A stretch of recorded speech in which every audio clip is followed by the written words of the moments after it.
Maaga nga kami nagising para nga ihatid ng mga bata sa Pilar. Medyo inaantok pa nga ako dyan pero kailangan nga namin ihatid ng mga bata kasi nga meron ako asikasuhin sa school ni Kuya Sean. Ang hirap nga nang walang makasamang magbantay sa bata kapag ikaw ay aalis. Kailangan iyahat mo pa siya sa Pilar para lang may magbantay. Ipapa-enroll ko na nga kasi siya ngayong araw at ibibili ko na nga rin siya ng konting gamit para nga mabuwas-buwasan naman yung gastos. Di nga kasi namin kaya ng sabay-sabay kaya nga paunti-unti ang bilhin namin ng gamit.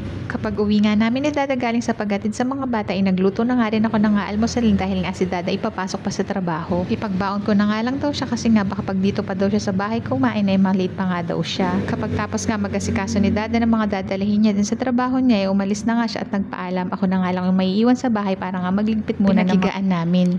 Hanggat maaga pa nga at wala ang mga bata ay sinamantala ko na nga yung oras para nga maglinis-linis. Habang nga nagtutupi nga ako dyan ay pinapagpagpag ko na nga yung mga unan dahil nga merong mga konting alikabok. Di pa nga ako nakakapaglaban ng kumot at bedsheet dahil nga sa hapon ay umuulan. Kapag nagka-budget nga ako lahat nga ng kumot at mabibigat na kumot ay papalaundry ko na lang. Medyo pricey din kasi magpa-laundry kaya pinipilit ko na lang kusutin. Di pa kasi kami nakakabili ng washing kaya nga lahat ng damit namin ay binababad ko muna bago ko nga kusutin para mas mabilis matanggal ang mga dumi.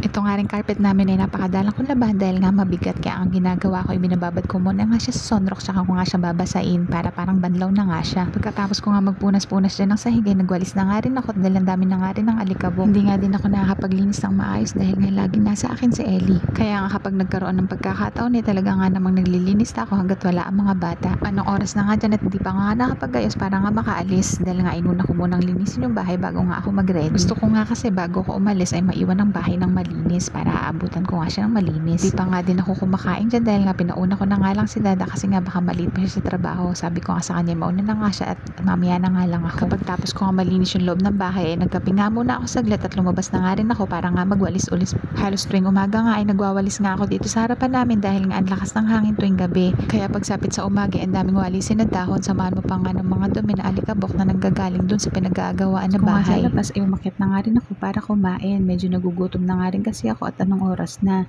Alas 10 nga ang usapan namin ng mami ng kaibigan ni Sean para makapagpa-enroll kami ng sabay. Pagdating ko nga sa school ay wala pa nga masyadong tao at wala pa yung teacher na dapat na pag-e-enrollan namin. Ilang minuto nga lang ang inantay ko dyan tapos nga dumating na nga rin yung mami ni Rodney at pumunta na nga kami dun sa nag-e-enroll. Nagpunta nga kami sa grade 6 teacher para nga dun ipa-enroll ng mga bata. Grade 6 na kasi si Kuya Sean. Napakabilis lang talaga ng panahon. Parang kailan lang talaga. Buhat-buhat mo lang siya. Ngayon siya na yung maakay sa'yo. Charot lang. After ko nga ma-enroll si Kuya Sean ay dumiretso at sumakay na nga ako sa jeep para nga makapunta sa bayan. Oh siya, next time na nga lang ulit tayo magkwentuhan. Yun lang. Salamat.